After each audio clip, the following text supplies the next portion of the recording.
خلا کو تسخیر کرنا ہمیشہ سے انسان کی آرزو رہی ہے۔ ہزاروں سال سے زمین پر بسنے والے انسان نے جب ترقی کی منزلیں طے کرنا شروع کیں تو ساتھ ہی ساتھ خلا کو تسخیر کرنے کا ارمان بھی مچلنے لگا۔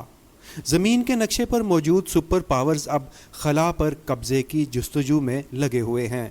نصف صدی قبل انسان چاند پر قدم بھی رکھ چکا ہے اور اب چاند پر انسانی بستیاں بنانے کی منصوبہ بندی بھی شروع کر دی گئی ہے۔ ناظرین اکرام، اس وقت کئی ممالک کے درجنوں خلائی مشن خلا میں موجود ہیں۔ بات چاند تک آ کر رکی نہیں ہے، بلکہ اب مریخ پر زندگی کے آثار تلاش کیے جا رہے ہیں تاکہ وہاں نئی انسانی بستیاں بسائی جا سکیں۔ زمین سے مریخ تک کا فاصلہ طویل ہونے کی وجہ سے فوکس انسان کو چاند پر بسانے کی منصوبہ بندی پر کیا جا رہا ہے۔ روس، امریکہ اور چین دنیا کے پہلے وہ ممالک ہیں جو خلا میں اسپیس اسٹیشن قائم کر چکے ہیں۔ یہ خلائی اسٹیشن دیگر سیٹلائٹس کو مانیٹر کرنے، ان کے اور گراؤنڈ اسٹیشن کے درمیان سہولت کاری کا کام سر انجام دیتے ہیں۔ ناظرین اکرام، خلا میں برتری کی دوڑ میں امریکہ کا مقابلہ کرنے کے لیے روس اور چین نے آپس میں ہاتھ ملایا ہے۔ چین اور روس چاند پر مشترکہ خلائی اسٹیشن بنانے کی تیاری کر رہے ہیں۔ دونوں ملکوں نے چاند پر انٹرنیشنل لونر سائنٹیفک ریسرچ سینٹر کی تعمیر کے معاہدے پر دستخط کیے ہیں۔ ابھی اس منصوبے میں صرف 2 ممالک ہی شامل ہیں، تاہم چین نے پوری دنیا کو پیشکش کی ہے کہ اگر کوئی اور ملک اس میں شامل ہونا چاہے تو اس کو خوش آمدید کہا جائے گا۔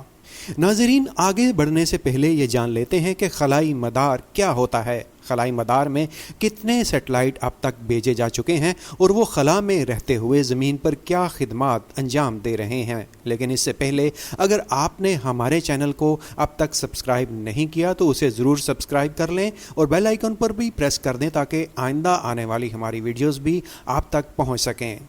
ناظرین اکرام، ہماری زمین سے آسمان کی جانب صرف 100 کلومیٹر کے فاصلے پر وہ مقام آتا ہے جہاں زمین کی کشش بالکل ختم ہو جاتی ہے، اور تقریباً 400 کلومیٹر کے فاصلے پر دنیا سے بھیجے گئے مصنوعی سیارے اور اسپیس اسٹیشنز خلائی مدار میں گھوم رہے ہیں۔ اس خلائی مدار میں اب تک 8,261 سیٹلائٹ بھیجے گئے ہیں، جن میں 7,702 ایکٹیو سیٹلائٹس موجود ہیں۔ زمین سے بھیجے گئے مصنوعی سیٹلائٹ مختلف فوجی مقاصد، نیویگیشن، جاسوسی، موسمیات، مواصلات، ریڈیو، ٹیلی ویژن کی نشریات، فون اور انٹرنیٹ کی سروسز دنیا کو فراہم کرتے ہیں۔ خلا میں موجود یہ سیٹلائٹ ریپیٹرز کے طور پر کام کرتے ہیں۔ ان سیٹلائٹس کو گراؤنڈ اسٹیشن سے جو سگنلز بھیجے جاتے ہیں وہ یہ دوسرے سیٹلائٹ یا اسٹیشن کی جانب منتقل کرتے ہیں۔ اس طرح سے مختلف سروسز کو مطلوبہ ایریاز تک سگنلز کے ذریعے بھیجا جاتا ہے۔ ان سیٹلائٹس اور اسپیس اسٹیشنز کو حریف ممالک کی جاسوسی اور اپنے دفاع کے لیے خطرناک حد تک سہولت کار بنایا جا رہا ہے۔ ناظرین، بات یہاں تک آ کر نہیں رکتی، بلکہ موجودہ دور میں سیٹلائٹس اور اسپیس اسٹیشنز کو زمین پر میزائل فائر کرنے کے قابل بھی بنایا جا رہا ہے۔ ایسے لیزر ہتھیار بھی بنائے جا چکے ہیں جو خلا سے دوسرے سیٹلائٹس اور زمین پر وار کر سکتے ہیں۔ دوسری جانب زمین سے ان سیٹلائٹس اور اسپیس اسٹیشنز کو ٹارگٹ کرنے کے لیے خصوصی میزائل سسٹم بھی بنا لیا گیا ہے۔ ناظرین اکرام، خلائی مدار سے متعلق کچھ تفصیلی گفتگو کے بعد اب واپس لوٹتے ہیں چین اور روس کے مشترکہ خلائی اسٹیشن کے موضوع کی طرف۔ چین اور روس مشترکہ طور پر انٹرنیشنل لونر سائنٹیفک ریسرچ اسٹیشن کے جس منصوبے پر کام کر رہے ہیں، اب تک اس کے لیے کسی ٹائم لائن کے بارے میں نہیں بتایا گیا۔ تاہم لونر سائنس اسٹیشن چاند کی سطح پر اور اس کے مدار میں تجرباتی اور تحقیقی مرکز کے طور پر کام کرے گا۔ ایشیا کی ان دونوں سپر پاورز نے اس منصوبے کے ڈیزائن، اس پر عمل درآمد اور اسے پیش کرنے میں قریبی تعاون پر اتفاق کیا ہے۔ ناظرین اکرام، روس اور چین کی بڑھتی خلائی سرگرمیوں کے مقابلے کے لیے امریکہ نے بھی کمر کس لی ہے۔ امریکی خلائی تحقیق کا ادارہ ناسا بھی 2024 میں چاند پر قدم جمانے کا ارادہ رکھتا ہے، اور اس نے بھی وہاں آئندہ عشرے میں ایک مستقل آباد کاری کے قیام کا عزم ظاہر کیا ہے، جس کا نام آرٹیمس بیس کیمپ رکھا گیا ہے۔ امریکہ نے اس مشن کے لیے قمری خلائی اسٹیشن چھوڑنے کا منصوبہ بنایا ہے، جس کو گیٹ وے کا نام دیا گیا ہے۔ صرف اتنا ہی نہیں بلکہ ناسا ایلن مسک کی خلائی کمپنی اسپیس ایکس کے ساتھ مل کر اس منصوبے کے علاوہ مستقبل کے دیگر قمری منصوبوں پر کام کر رہے ہیں۔ اگر زمین اور چاند کے درمیان کوئی قمری اسٹیشن بن گیا تو پھر اسپیس ایکس کمپنی کے توسط سے چاند پر بسنے والی مستقبل کی انسانی آبادی کے لیے سامان رسد بھیجنے میں بہت آسانی ممکن ہوگی۔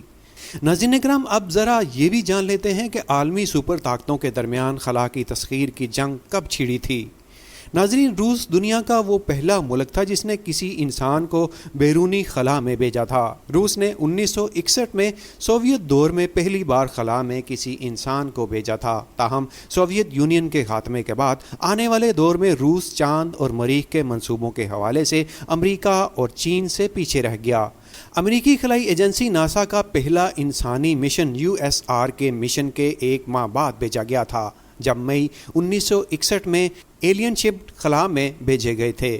دوسری جانب چین اپنے خلائی پروگرام پر بہت زیادہ توجہ دے رہا ہے۔ بیجنگ نے اکتوبر 2003 میں اپنے پہلے انسانی مشن کے لیے ینگ لیوئی کو 21 گھنٹے کی پرواز کے ذریعے خلا میں روانہ کیا تھا۔ دسمبر 2020 میں چین کا بھیجا گیا مشن چنگ ای چاند کی سطح سے نمونے واپس زمین پر لانے میں کامیاب ہوا۔ چین چاند سے چٹانوں کو کامیابی کے ساتھ زمین پر لانے والا تیسرا بڑا ملک ہے۔ ناظرین اکرام، اب بات کریں گے چاند پر قدم رکھنے والے ایک اور ملک کی۔ ہمارا پڑوسی ملک بھارت چاند پر سافٹ لینڈنگ کرنے والا دنیا کا چوتھا ملک بن گیا ہے۔ بھارت نے اس سے پہلے بھی 2 بار چاند کے جنوبی قطب کے لیے مشن روانہ کیا تھا جو ناکام ہوا تھا۔ بھارت کا چندریان 3 مشن 14 جولائی کو ریاست آندھرا پردیش سے روانہ ہوا تھا اور 40 دن کے طویل سفر کے بعد 23 اگست کو چاند پر اترا تھا۔ اس سے قبل امریکہ، روس اور چین چاند کے خط استوا کے قریب سافٹ لینڈنگ کر چکے ہیں۔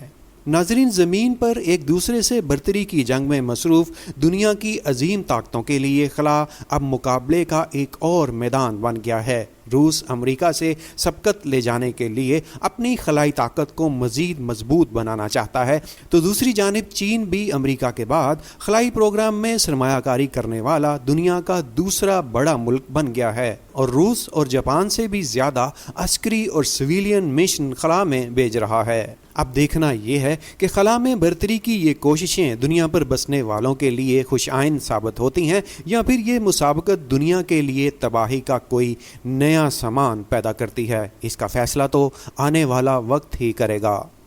امید ہے ویڈیو میں دی گئی معلومات آپ کو اچھی لگی ہوں گی۔